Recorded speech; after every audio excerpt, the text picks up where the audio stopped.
Bienvenidos a Vértice Internacional, soy Rina Musali, los saludo con muchísimo gusto desde la Cámara de Diputados.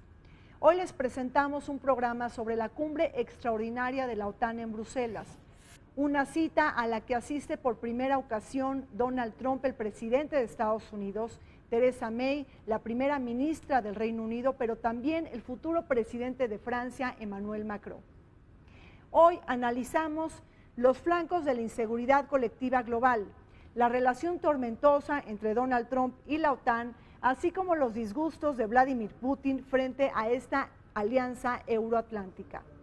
En la segunda parte de este programa, un recuento legislativo de carácter internacional, y en nuestro segmento fronterizo les vamos a presentar comentarios especializados en materia de migración. Acompáñenos.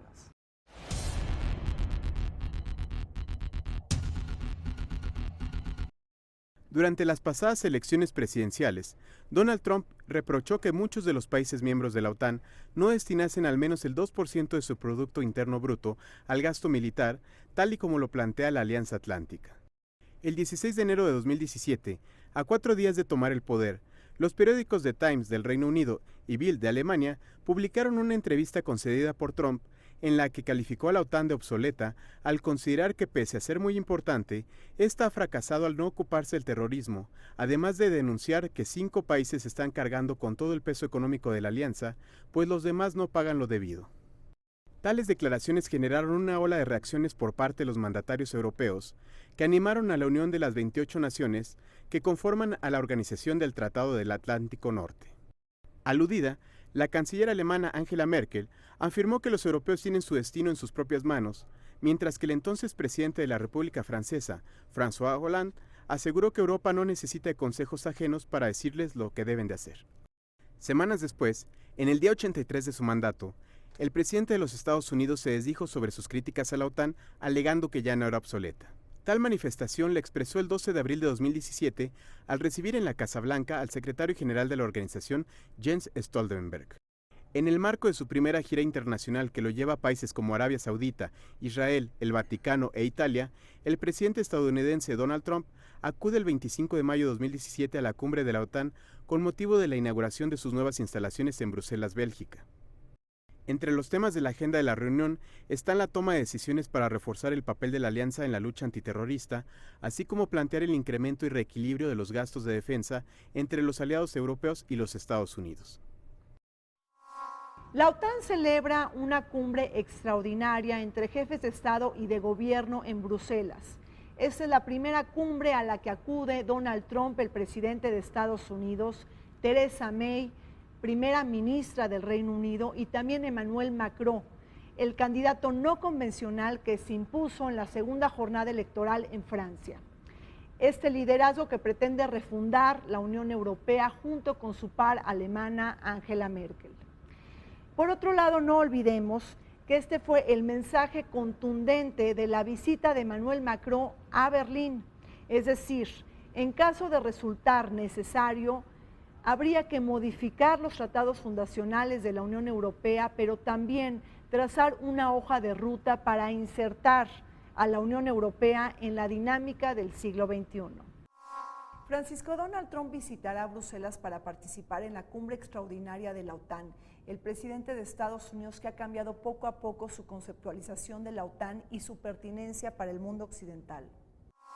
El problema interno que tiene con la posibilidad, después de haber despedido al director del FBI, la posibilidad de que vaya a haber hasta un posible juicio político, un impeachment, hace que ciertamente se haya debilitado internamente. Y entonces, esta gira internacional donde va a posicionarse en el mundo frente a los 3 grandes centros de religión del mundo, el judaísmo, el islam y el catolicismo, son cristianismo en general, se plantea, y lo que puede hacer la OTAN y el G7 es como su gran proyecto de afirmar su posición, la posición de Estados Unidos como gran potencia hegemónica mundial. Pero llega, por decirlo así, como un toro al que ya le pusieron sus 6 banderillazos, ya lo picaron, llega en condiciones muy debilitadas y sabe que tiene que salirle lo mejor posible esta reunión, porque cualquier resbalón que tenga, eso va a tener consecuencias negativas internas. Es posible que descubra cuáles son todas estas potencialidades que tiene la OTAN para la seguridad del siglo XXI y que explicándole en qué consiste eso pueda tener una posición más moderada. Por un lado está el contexto propio de los Estados Unidos de estas 2 semanas últimas muy turbulentas para Donald Trump, relativo a todos los escándalos que han ido saliendo en relación a sus supuestos vínculos con Rusia. Cabe mencionar que no es la primera vez que un presidente, cuando tiene ciertos problemas, presidente norteamericano, dentro de su país y que tienen que ver con cuestiones de impeachment, o en el caso de Ronald Reagan, el Irán-Contras, los presidentes han decidido salir un poco al exterior, uno para bajar el nivel en el interior, y 2, para todo lo que es el protocolo, la parnafrenalia, las carpetas y las alfombras rojas, que dan otra imagen del presidente. Entonces comento esto porque es importante entender este contexto para saber qué está sucediendo con la OTAN en Europa y con la reunión de la OTAN en Europa. Efectivamente se trata de la primera salida del presidente Trump como presidente en funciones de los Estados Unidos, su primera salida internacional. Por tanto, la primera oportunidad para que empiece a desplegar lo que se espera sean, digamos, las líneas generales de su política exterior y concretamente de su política estratégica frente no solo a Europa, sino a sus aliados de la OTAN. Se despejará el misterio, imaginamos, de una postura inicialmente bastante reticente de mantener la cooperación con la OTAN, por lo menos en los términos en los que había sido mantenida con la administración anterior del presidente Obama, y se habrá una oportunidad, digamos, para clarificar algunos de los puntos que ya había presentado el vicepresidente Mike Pence en la cumbre de seguridad de Múnich en febrero, y el propio general Mattis, el ministro de la Defensa, en sus previas reuniones con la OTAN. El mundo occidental enfrenta una cascada de amenazas que provienen de actores estatales y no estatales. Bajo la mira de Donald Trump se coloca como prioridad el combate al terrorismo que desconoce fronteras, religiones y nacionalidades, así como la cruzada de movimientos fundamentalistas como el Estado Islámico que buscan alterar las demarcaciones geográficas reconocidas internacionalmente. Desde hace varios años la OTAN está enfrascada en un proceso de renovación y actualización a propósito de abandonar su perfil eurocentrista para combatir las amenazas donde quiera que provengan. Salirse de la periferia europea y globalizar la OTAN es la apuesta geoestratégica de esta alianza política y militar que no escapa de las fisuras, grietas y divisores. Su intención es profundizar las alianzas estratégicas con países no miembros de la OTAN para ampliar su hegemonía y sombrilla de poder. La noción de seguridad colectiva se ha ampliado muchísimo.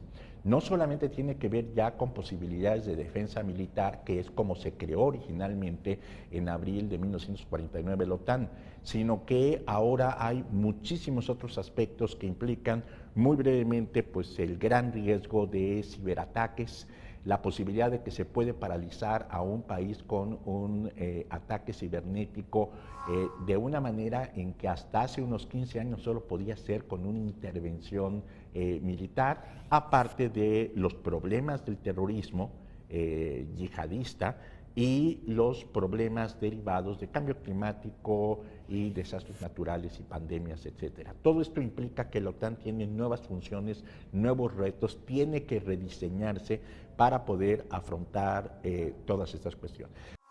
Los Estados Unidos han venido también pidiendo que la OTAN se involucre de manera más directa en el combate al extremismo islámico, concretamente el combate a ISIS, el Estado Islámico.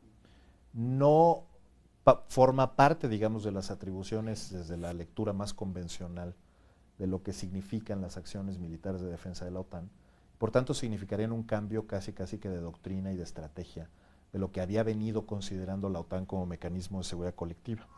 La discusión efectivamente será si la OTAN está lista para iniciar formalmente operaciones militares contra el Estado Islámico, dado que es evidente que hay una, digamos, amenaza latente a sus intereses territoriales, nacionales, de soberanía, de gran parte de los países miembros de la OTAN.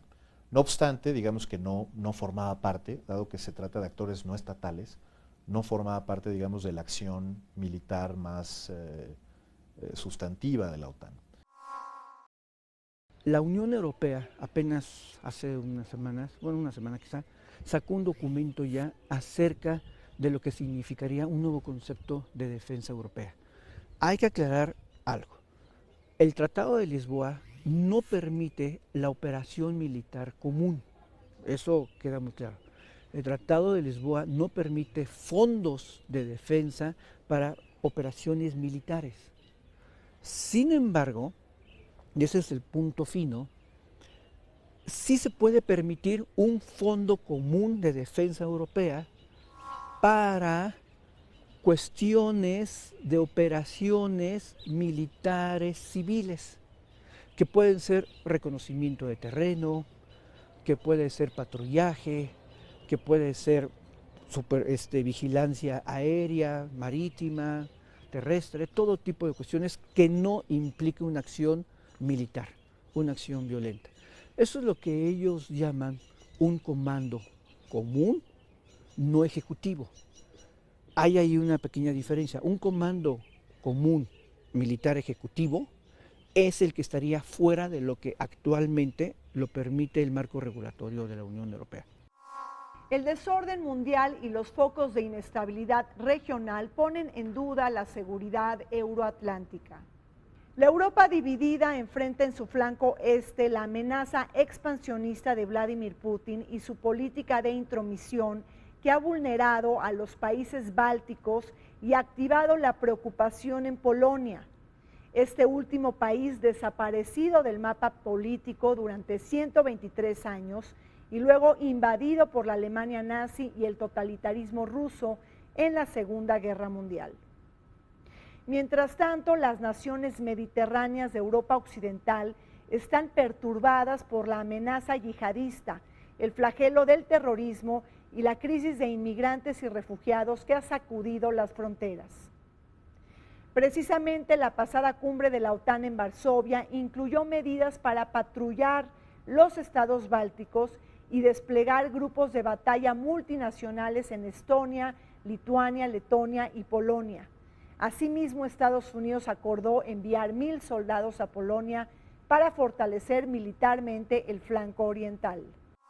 Efectivamente, también hay que considerar que la OTAN tiene una expansión hacia el este desde el 2002 y que por tanto muchos miembros de la OTAN no son miembros de la Unión Europea. La verdad es que ahí hay una identidad distinta del organismo que va mucho más allá, digamos, de la Unión Europea y que toca, por ejemplo, pues la incorporación reciente de Montenegro, que es el dato quizá más reciente, o la ubicación de nuevas bases militares en Letonia, que ya de entrada ya ha vuelto muy complicadas las relaciones estratégicas con Rusia, que ha resentido de manera muy directa estas dos ideas, o bien la propia militancia, nueva militancia de la OTAN contra el Estado Islámico también en Rusia, supongo que levantará algunas suspicacias.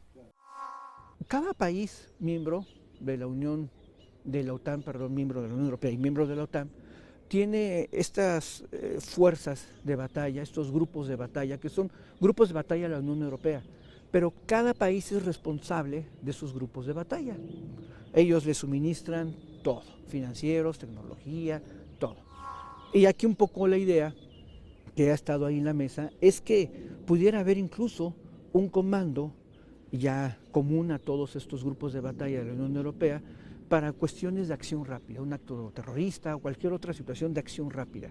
Pero, insisto, no de operaciones militares ejecutivas, o sea, de ataque.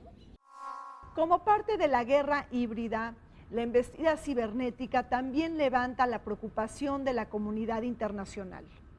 En el año 2016, la OTAN recibió un promedio de 500 incidentes cibernéticos al mes, un incremento del 60% con respecto al año 2015, tal y como lo señalan diversos reportes de la misma organización. Y es que fue en la cumbre de la OTAN en Varsovia que se decidió crear un grupo de respuesta rápida, así como se reafirmó el mandato de la OTAN en materia de defensa cibernética. Hoy las guerras no solamente se ganan o se pierden por tierra, mar y aire, sino también se disputan en el mundo virtual y en las redes digitales. Y es que el centro cibernético de la OTAN está en Estonia, este país que en el año 2007 sufrió un ciberataque masivo y sin precedentes.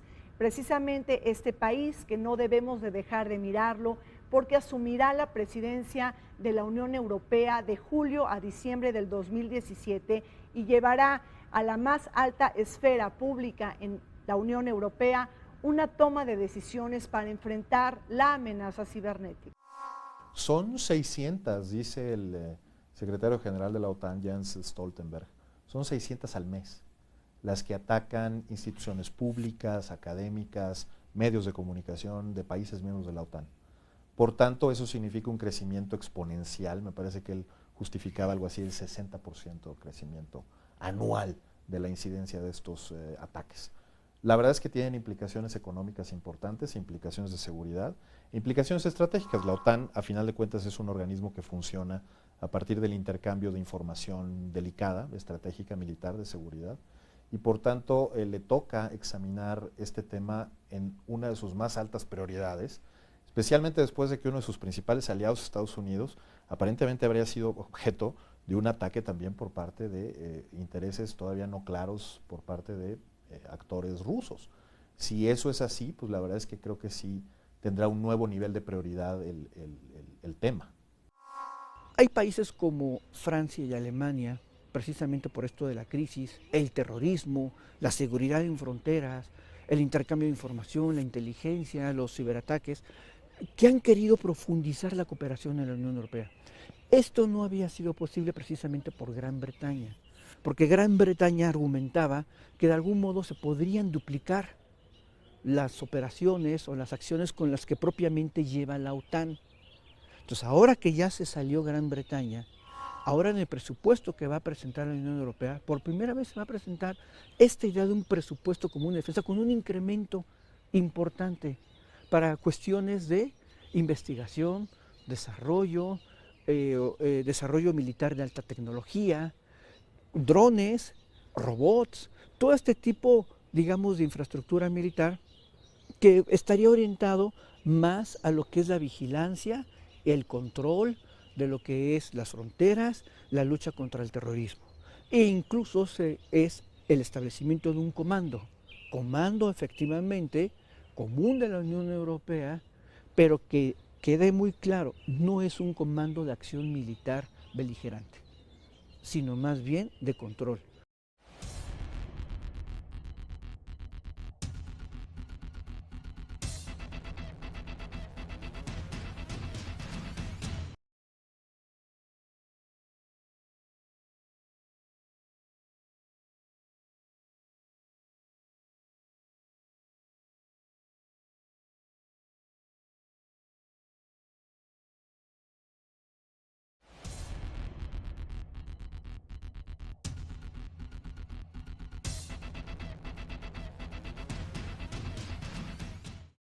Después de una serie de amenazas, de discursos aguerridos y de un desconocimiento de lo que sucede en materia de seguridad internacional, Donald Trump, el presidente de Estados Unidos, se va a reunir con sus homólogos de la cumbre de la OTAN en la nueva sede en Bruselas. La cita que todos estábamos esperando cuando se han exhibido las discrepancias entre el presidente de Estados Unidos y la alianza militar más poderosa del mundo. Pero ¿cómo va a compaginar Donald Trump sus intenciones aislacionistas y nacionalistas cuando la OTAN se ha convertido en un paraguas militar con vocación global? ¿Cómo confiar en el presidente más influyente del mundo cuando se desdice y titubea en materia de política exterior y de seguridad internacional? Y además, ¿cómo superar las enormes diferencias entre Donald Trump y sus socios estratégicos de la Unión Europea cuando este primero ha calificado a la OTAN como ser una organización obsoleta? Esto era el discurso de campaña de Donald Trump. Si se mantiene o no se mantiene tal cual es algo que tendremos que verificar. La verdad es que aparentemente no se mantendrá, porque desde luego que si bien resultaba muy popular esa postura en el proceso electoral, no es lo más responsable que se espera de la conducción de quien ocupa la Casa Blanca. Y lo cierto es que hay muchos intereses vitales, estratégicos para Washington, que realmente dependen de la actividad que desempeña en la OTAN, clarísimamente la relación con Turquía y su alianza, por ejemplo, contra el Estado Islámico. Lo que sí tiene que poner sobre examen, y eso me parece que eso va a ser una discusión de fondo ahora, es su relación con Rusia. Rusia es claramente el país que más resiente cualquier fortalecimiento de la OTAN, cualquier expansión de la OTAN. Y los Estados Unidos pues han mantenido, a partir de esta nueva administración, que es importante mantener el diálogo con Rusia y que no se entienda, digamos, que las acciones de la OTAN tengan que ser acciones agresivas contra Rusia. Creo que a partir de esa relación trilateral se pueden dar cambios importantes. En Europa, los analistas, y hay que decirlo, mencionan que Trump es como el payaso impredecible. El gran problema en esta reunión que va a haber ahora en Bruselas con la presencia de Donald Trump es que no hay seguridad de cuál va a ser de algún modo la política de Trump respecto a la OTAN. Por eso, esto de reunión cumbre, en realidad ya hubo un cambio, no es reunión cumbre, es una sesión de la OTAN, como cualquier otra sesión, que ahora le pusieron encuentro. Pero han sido los europeos cuidadosos en quitarle este adjetivo de reunión cumbre, porque si se convierte en reunión cumbre se puede convertir en un terreno muy pantanoso del que no sabe nadie cómo pudieran salir. De hecho, la reunión que va a tener con la OTAN es una cena. Es una cena con los países miembros de la OTAN europeos. Y esto nos da un poco la idea de hacia dónde se va dirigiendo los europeos en esta visita que va a tener Donald Trump. El otro es que se va a inaugurar el nuevo comando de la OTAN precisamente en Bruselas. Y si uno ve el edificio, es un edificio de tercer milenio, o sea, es un edificio, arquitectónicamente es muy bello, esos edificios inteligentes. Y es curioso porque los europeos están buscando incluso, podríamos ponerlo de esta manera, distraer un poco la atención de Donald Trump o distensar un poco lo que Trump pudiera llegar, precisamente con el edificio, porque él estaría inaugurando el edificio. ¿A qué le están apostando los europeos? A que Donald Trump no haga una declaración tan fuerte que se requiera una respuesta por parte de los miembros europeos de la OTAN. Mensajes, varios consejos que les han dado pues a los 27 miembros de la OTAN que se van a reunir en Bruselas, de que presenten discursos breves, concretos, con propuestas que puedan ser muy atractivas para Trump, en función de que es como un niño que no tiene la atención concentrada, que no tiene información y que se aburre fácilmente y que necesitan presentarle algo muy concreto para que se vaya contento. Un país que va a cumplir una función fundamental en esta reunión en Bruselas es Francia, porque Francia es la verdadera potencia nuclear dentro de la Unión Europea. Alemania es el pulmón económico y tecnológico, pero no tiene el potencial nuclear que se construyó desde la época del general de Gaulle. Va a ser el primer encuentro personal que van a tener el nuevo presidente de Francia, Emmanuel Macron, y Donald Trump. Es el único con el que va a tener en Bruselas una cena formal, una cena oficial. Y es muy importante lo que Macron pueda convencer a Donald Trump de qué es lo que hay que hacer con respecto al futuro de la OTAN. Las críticas, los reproches y los caprichos de Donald Trump están cediendo ante los determinantes de la geopolítica, el pensamiento pragmático y los cálculos racionales. El reclamo de Donald Trump a la OTAN de incrementar el presupuesto militar de los países europeos, junto con su petición de afianzar la guerra contra el terrorismo, serán los dos ingredientes de un encuentro de alto voltaje. Como candidato republicano, Donald Trump advirtió que la OTAN le cuesta una fortuna a Estados Unidos y que la Unión Americana le está pagando la seguridad a los europeos. Pese a que un incremento del gasto militar de la OTAN conllevaría un mensaje con dedicatoria a Vladimir Putin, los europeos deberán cumplir con una inversión nacional en defensa del 2% de su PIB, pues se presume que Estados Unidos, Alemania, Reino Unido, Francia e Italia son sus principales financistas, cuando en la organización pues está esta misma compuesta por 28 países miembros. De acuerdo a la OTAN, todos los 28 miembros deberían de estar destinando por lo menos el 2% de su Producto Interno Bruto a los gastos militares, y solamente Estados Unidos, el Reino Unido, Estonia, Polonia, me parece que Grecia, son los únicos que rebasan ese 2%, y el resto de los, el resto de 23 países no lo cumple.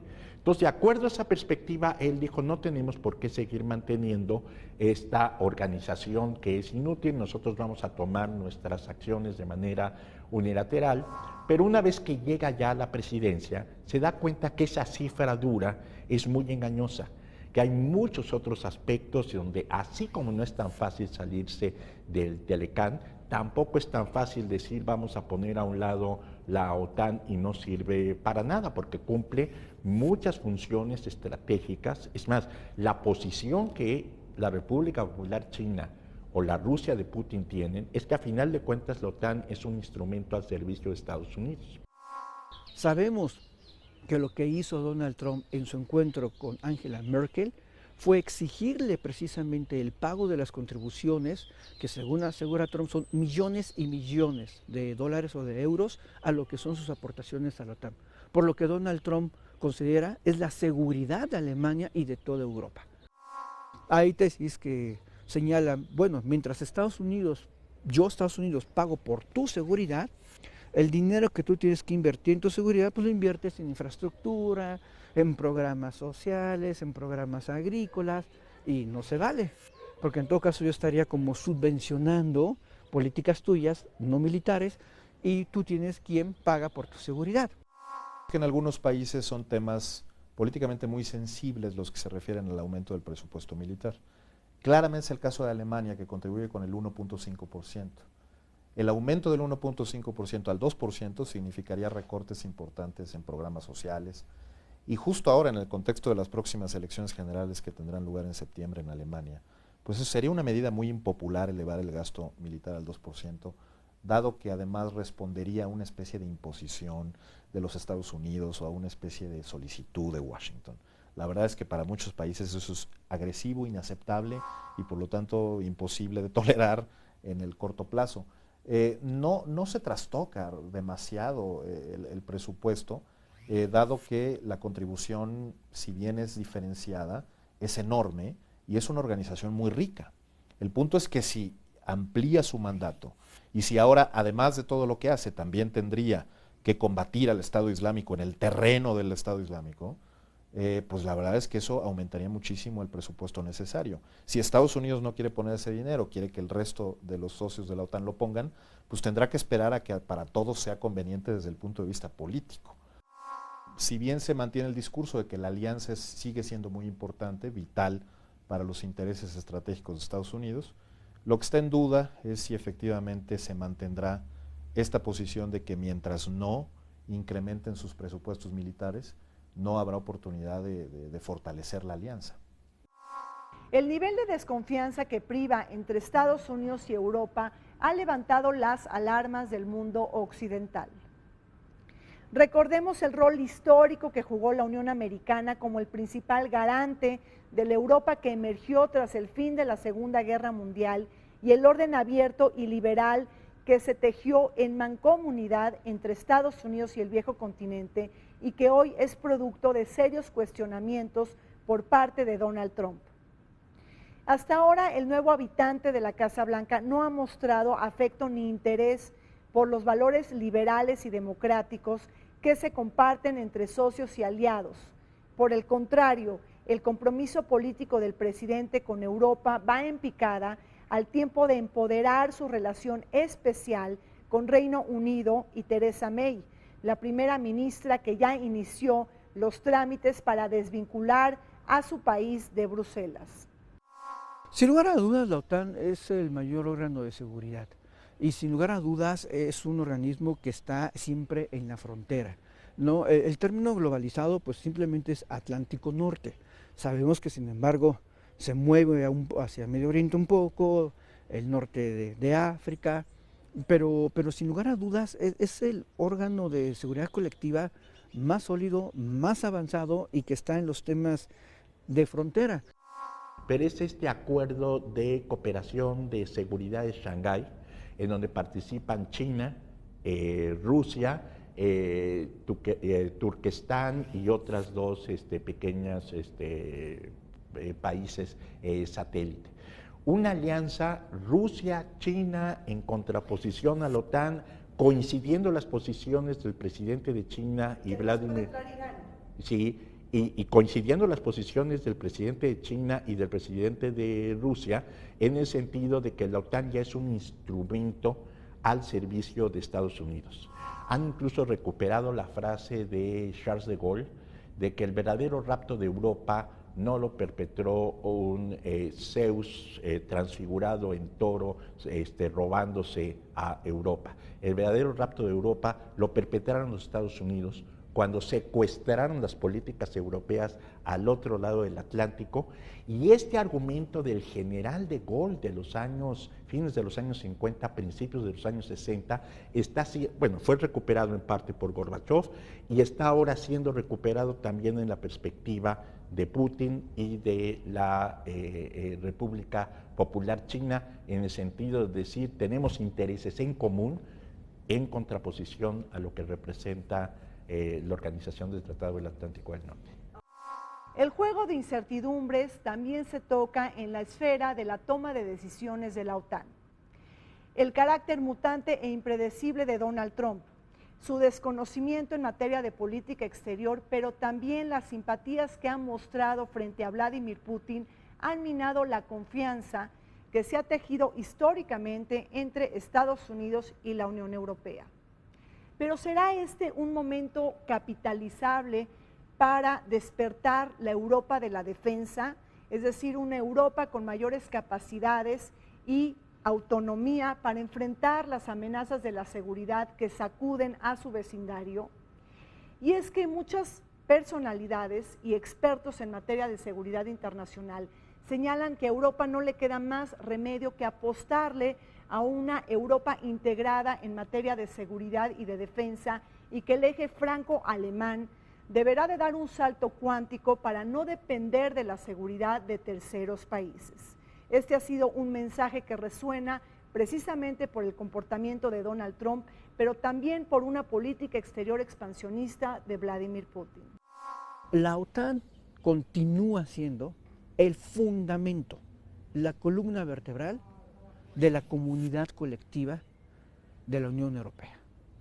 Y no se podría entender esta seguridad colectiva frente a las amenazas que algunos países de Europa del Este sienten, por ejemplo de Rusia, si no fuera con la OTAN. Aquí el punto, lo que intentan los europeos es tener una mayor capacidad de respuesta que sería colaborativa con la propia OTAN, pero el hecho que ellos pudieran tener su propio comando les permite esta agilidad de toma de decisiones, en lo que significa únicamente el territorio de la región de la Unión Europea. Entonces, la OTAN continúa siendo y continuará siendo este eje fundamental de la seguridad colectiva europea. Y sobre todo los países de Europa del Este, que si uno habla con miembros de esos países, hay un temor real. Llevamos un año más o menos de escudo antimisiles en Rumanía, que es un poco lo que hace surgir esta nueva resistencia rusa frente a la OTAN.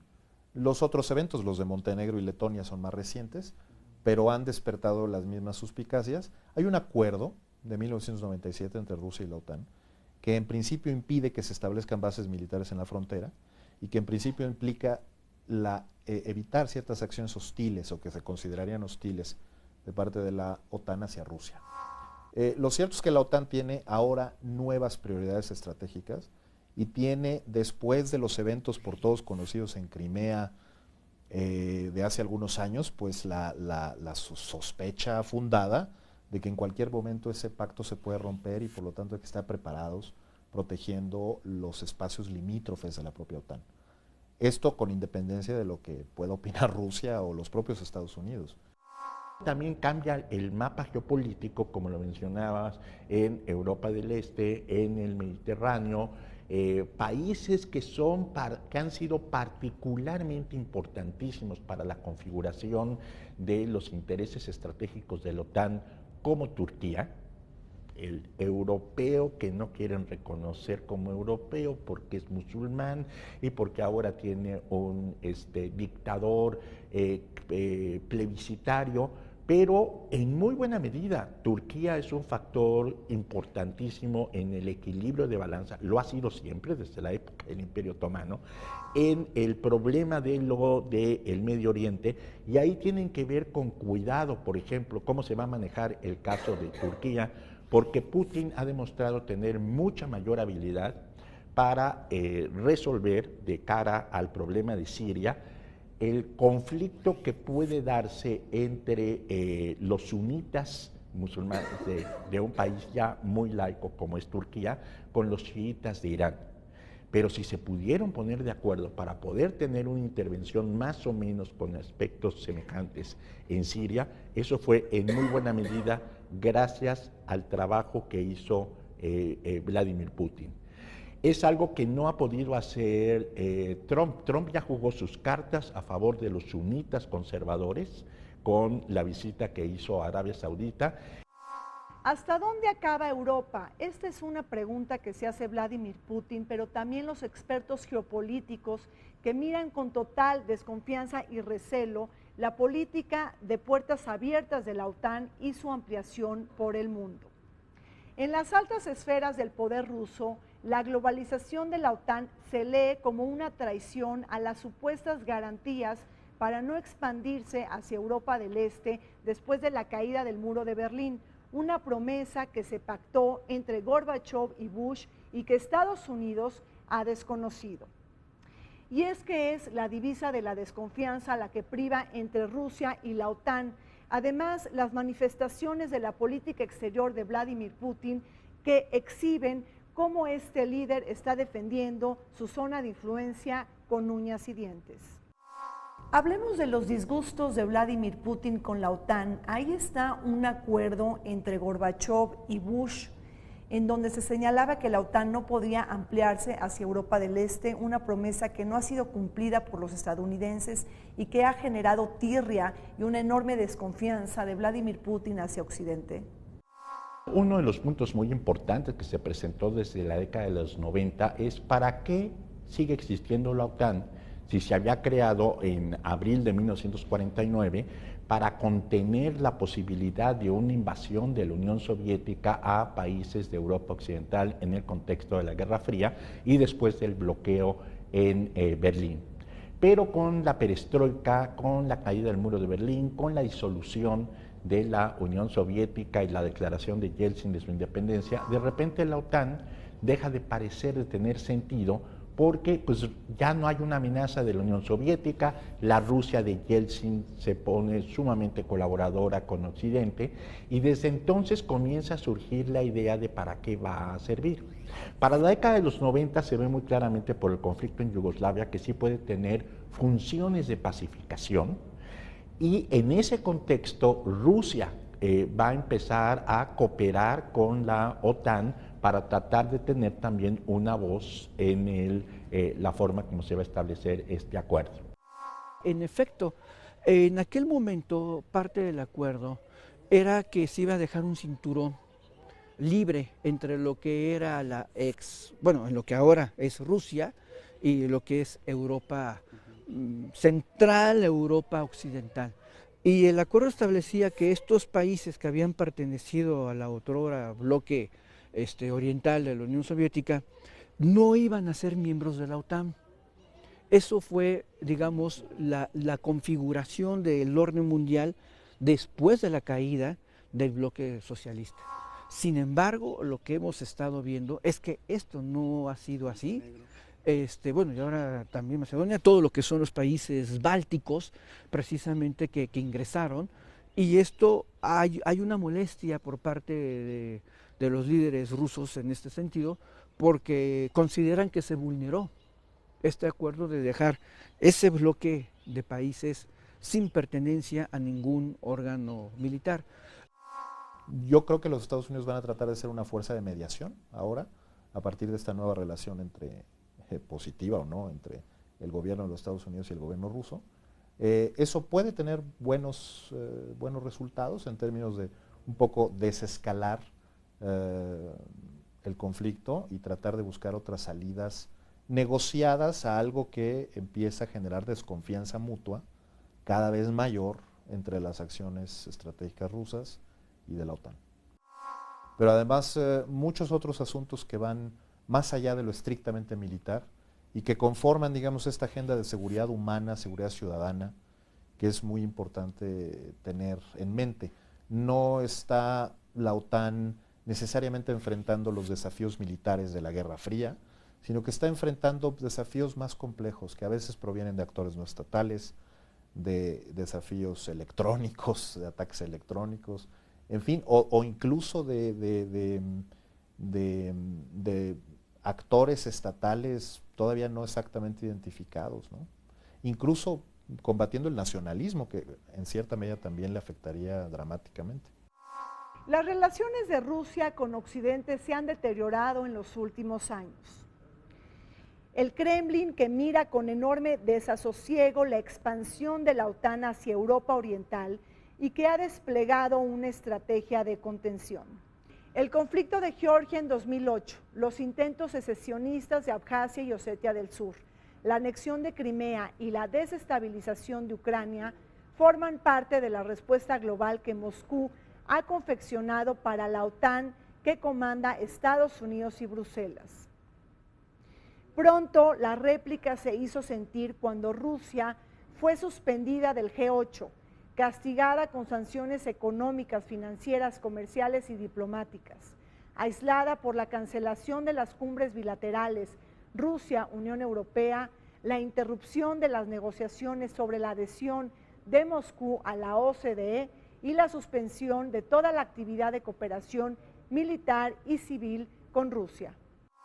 Y de un periodo de excelente cooperación que se da entre 2002 y 2008, se van a pasar a un proceso de enorme desconfianza por todo lo que promovió para la anexión de Georgia, la independencia de Osetia del Sur en 2008, recordemos inauguración de Olimpiadas en Beijing, que se hace la invasión a Georgia e inmediatamente se comienza a decir la OTAN tiene una función muy importante que cumplir, que entre otros países va a ser Polonia el que va a decir, oigan, con los antecedentes que tenemos necesitamos que aquí haya un tipo de protección. Y esto se agrava en el 2014 con la anexión de Crimea por parte de Rusia y por el haber promovido todos estos procesos independentistas prorrusos en el seno de Ucrania, donde en este momento Rusia todavía está sujeta a una serie de sanciones que el gobierno de Barack Obama promovió, pero que se han visto que en realidad no los afectan grandemente, y se ha vuelto a presentar la cuestión de cómo Rusia ha vuelto a ser una amenaza posible para diferentes espacios dentro de la Unión Europea. La verdad es que Vladimir Putin no creo que detenga su visión estratégica de la gran Rusia por lo que sea que haga la OTAN. Y sin embargo tendrá que ser cuidadoso porque la asociación perfecta, la identificación perfecta de intereses entre la administración de Obama y la OTAN, que hoy no ocurre, hay una pluralidad de ideas sobre qué debería ser la OTAN, podría enfrentar, digamos, una nueva realineación de intereses en su contra. Y la verdad es que tampoco estamos hablando de el país que realmente reclame siempre con eficacia su entorno más inmediato. Algunos de los países vecinos son quizá los más reticentes a ello, y el liderazgo polaco, por ejemplo, o checo, en relación con la presencia de la OTAN en Europa del Este, pues es muy importante. La ruta de la confrontación entre Rusia y la OTAN tuvo un nuevo episodio con el ingreso de Montenegro a esta alianza euroatlántica. Esta república balcánica, que se convertirá en el miembro número 29 de la Comunidad Militar y de Defensa Euroatlántica. Recordemos que el pasado 28 de marzo el Congreso estadounidense votó a favor del ingreso de Montenegro a la alianza, justamente la diatriba que rechaza Rusia, porque cuando finalizó la Guerra Fría, la OTAN contaba con 16 países miembros y ahora suman 29, muchos de los cuales pertenecían a la zona de influencia postsoviética. No olvidemos el intento de golpe de Estado en Montenegro a finales de octubre del año pasado, el supuesto hecho que estuvo orquestado por los servicios de inteligencia rusos. En este camino espinoso debemos añadir otra controversia entre Rusia y la OTAN, el escudo antimisiles de la alianza militar que ha sido desplegado en España, Polonia, Rumania y Turquía y que ha recibido el rechazo tajante de Moscú. Efectivamente, Francisco, lo que estamos viendo es una enorme nostalgia y añoranza de Rusia para regresar al imperio. Pero ¿cómo está leyendo precisamente Vladimir Putin la jugada de que Montenegro ingresa a la OTAN, que ya se convirtió en el miembro número 29? Esto se remonta pues al conflicto balcánico de la década de los 90, cuando se desintegró la antigua Yugoslavia y comenzaron a separarse de Serbia pues todas las repúblicas que la constituían, entre ellas Eslovenia y Bosnia-Herzegovina. No estaban de acuerdo con que les quitaran Kosovo, no estaban de acuerdo con esa intervención de la OTAN en Kosovo, que acabó finalmente bombardeando Belgrado durante 72 días cuando estaba Slobodan Milošević en el poder. Triunfa finalmente la OTAN con una intervención militar de Rusia, pero como que fue a proteger los intereses de Serbia, y Montenegro se había mantenido como dentro del área natural de influencia perteneciendo todavía a Serbia. Declara una independencia, y el hecho de que un país tan cercano a Serbia como era Montenegro no solamente se separe, sino que además pueda formar parte de la OTAN, se considera no solamente una agresión inadmisible para Serbia, sino una agresión para los intereses rusos en el área. El número de bases militares en lo que es Europa del Este es enorme. Me refiero a bases de la OTAN. Es demasiado. Que forman un escudo, ¿no? Exactamente, forman un escudo desde el Báltico hasta el Mediterráneo. Y bueno, está también Turquía. Obviamente, esto nos da una idea de cuál es la visión que se está teniendo acerca de lo que es el comando de la OTAN, la participación de la OTAN, respecto de tener una frontera segura. Claro, esto tiene que ver con migración, con seguridad, con todo tipo de cosas. Es cierto que tiene otros competidores. La Unión Europea por sí misma ha decidido establecer un proceso a partir de su política de seguridad y política exterior y seguridad común, un proceso de generación de esta Europa de la defensa, es decir, fuerzas armadas europeas. Eso es un asunto en ciernes que me parece que con Macron en el Elíseo y con Angela Merkel en principio ganando la próxima elección, si es que eso es así, podría mantenerse. Los actos de agresión entre Rusia y la OTAN no cesan y han tocado una nueva área de confrontación que es el ciberespacio. Ahí están los ataques cibernéticos a la campaña electoral de Hillary Clinton en Estados Unidos y también el ataque informático a la campaña electoral de Emmanuel Macron en Francia, precisamente 3 días antes de la jornada electoral. Y es que los hackeos masivos y extorsionistas también tuvieron lugar el pasado 12 de mayo, cuando 99 países de Europa y Asia padecieron de un ataque masivo cibernético. Mientras que los rusos señalan que fueron los sistemas de inteligencia de Estados Unidos quienes desencadenaron este ataque, otros advierten que fueron los culpables los hackers rusos. El tema de la OTAN es suficientemente amplio como para concentrar su actividad completamente en Europa del Este y ahora eventualmente en Oriente Medio, como para que también tuviera intereses sobre otras zonas del mundo en las que realmente no tiene, en virtud del Tratado del Atlántico Norte, mayor mandato, salvo ese, el de la cooperación y el del intercambio de experiencias. Entonces, ¿qué es lo que tenemos? Un Donald Trump que exige que en general los países europeos hagan sus aportaciones, un Donald Trump que le exige a Alemania en particular que incremente sus participaciones y también su capacidad militar para todas estas cuestiones logísticas comunes, y esto obviamente en un contexto complicado. Uno, la salida del Reino Unido significa menos recursos al presupuesto de la Unión Europea. Dos, la idea de la Unión Europea de incrementar sus capacidades militares en un contexto de reducción presupuestaria, pero yo intento incrementar los fondos militares. Entonces, es ahí una cuestión un tanto dispareja.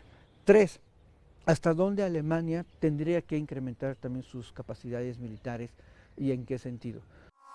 Donald Trump está en una situación muy complicada. Si se ve demasiado amistoso, demasiado blando con el gobierno de Vladimir Putin, van a empezar a decir muchos, yo supongo el Washington Post y el New York Times, esa es la prueba de que sí tenía un acuerdo previo con los rusos y por eso está tan, digamos, blandito con ellos. Ahora, Vladimir Putin ha demostrado que a pesar de tener esas sanciones económicas, y los propios miembros de la Unión Europea lo reconocen, no le afectan gran cosa para sus capacidades de maniobra.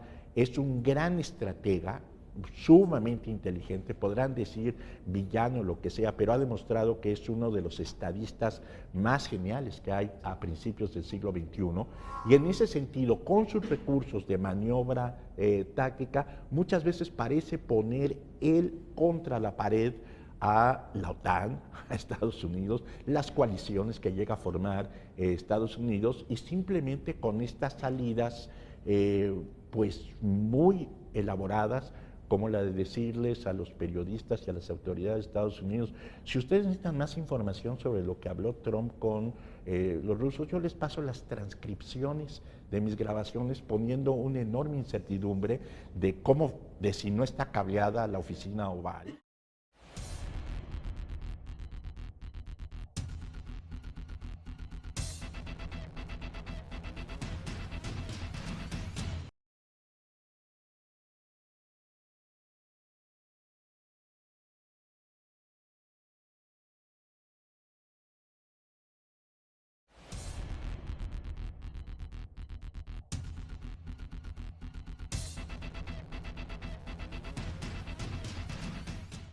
La inmigración se ha convertido en una amenaza a la seguridad europea. De esto nos habla Federico Lamont. Veamos su comentario. En febrero, los ministros de la Defensa de la Organización del Tratado del Atlántico Norte, la OTAN, se reunieron para establecer una estrategia que permita el control, supervisión y evaluación de los movimientos migratorios que se dan en el mar Egeo y Adriático, derivado del éxodo migratorio que significó también la muerte de 26,000 en esa travesía en el Adriático y Egeo, en los países de la OTAN como son Turquía y Grecia, además con una enorme rivalidad. Esa fatalidad conmocionó a la aldea global y por lo tanto el ex alto comisionado de refugiados de ONU y ahora su secretario general, Antonio Guterres, les advirtió a los integrantes de la OTAN y a su secretario general, Stoltenberg, de la necesidad de flexibilizar criterios para el control inmigratorio. La OTAN tiene como propósito, debido al desplazamiento de navíos alemanes, helénicos y turcos, controlar esa inmigración, pero particularmente a los tratantes o polleros que han empleado el flujo de inmigrantes sirios, afganos, iraquíes y en la costa adriática hacia Grecia, nación de la OTAN, con el propósito de llevar a esa gente inmersa en la tragedia a la industria de la trata y explotación. Vaya, ahí se incursionó parte de los contingentes yihadistas que además atentaron contra Francia en el 2016 en esa larga tragedia de terror. Por ello, los secretarios de Exteriores y también de Defensa de la OTAN señalaron que van a ser firmes con el programa Fortaleza Europa, que la Organización Internacional de Migraciones cuestionó por ser al mismo tiempo segregacionista. Y esos controles fronterizos, que también tendrán la supervisión de oficiales de la OTAN, buscarán en el mediano plazo contener un flujo para que al 2050 no superen los 40 millones de inmigrantes que requiere también la OTAN y la Unión Europea. Vértice Internacional tuvo la oportunidad de realizar una entrevista con la doctora Luz María Mora. Ella nos habla sobre las deportaciones de los mexicanos en Estados Unidos. Veamos. Trump está trabajando con declaraciones ejecutivas. Estas acciones que vienen de declaraciones ejecutivas, pues primero tuvieron un enfrentamiento en la Corte. Sacó otra, en donde vamos a ver cuál es el impacto, pero lo que sí es cierto es que lo que dice esa declaración ejecutiva es: nosotros vamos a deportar a todo aquel que no tenga documentos legales. No me importa cuál sea su estatus, ¿no? O sea, cuál sea su razón de estar aquí, y mientras sea legal, mientras la ley lo permita, que tiene una amplitud buena para hacer muchas cosas, se van, ¿no? El problema es que a México le podrían estar regresando migrantes que no son mexicanos, ¿no?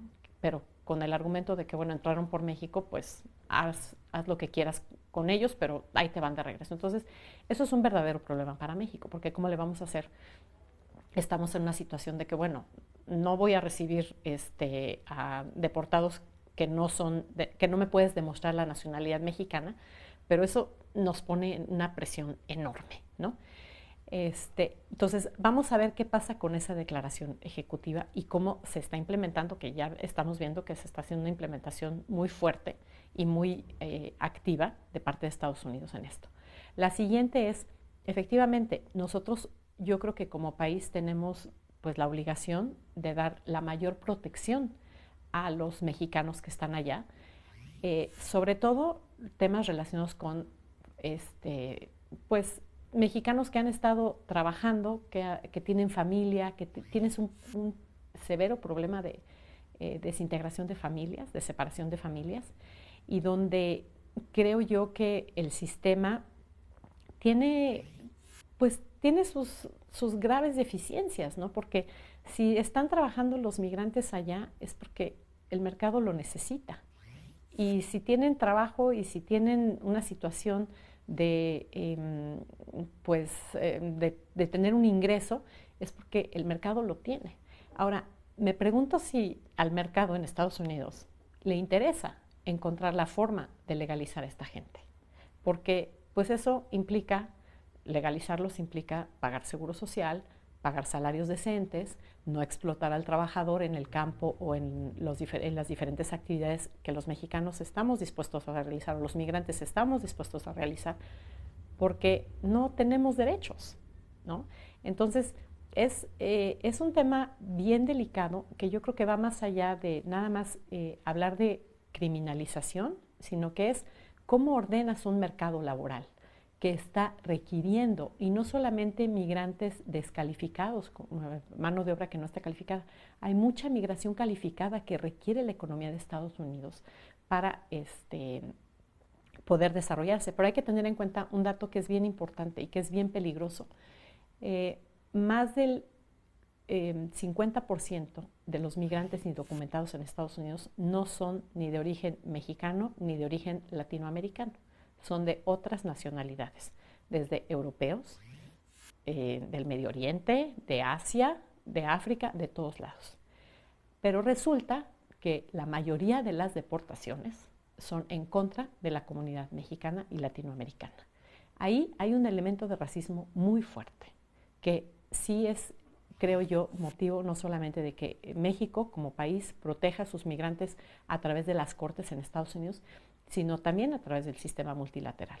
O sea, es un tema de derechos humanos, es un tema de racismo y es un tema de discriminación expresa hacia ciertas nacionalidades en las cuales Estados Unidos ve que tiene un chivo expiatorio al que puede explotar fácilmente. Llegamos al fin de Vértice Internacional. Soy Rina Musali, como siempre. Les recuerdo que este programa se transmite todos los martes a las 9 de la noche y en repetición los sábados a las 19 horas. Vértice Internacional, un programa para todos aquellos que les gusta vivir sin fronteras.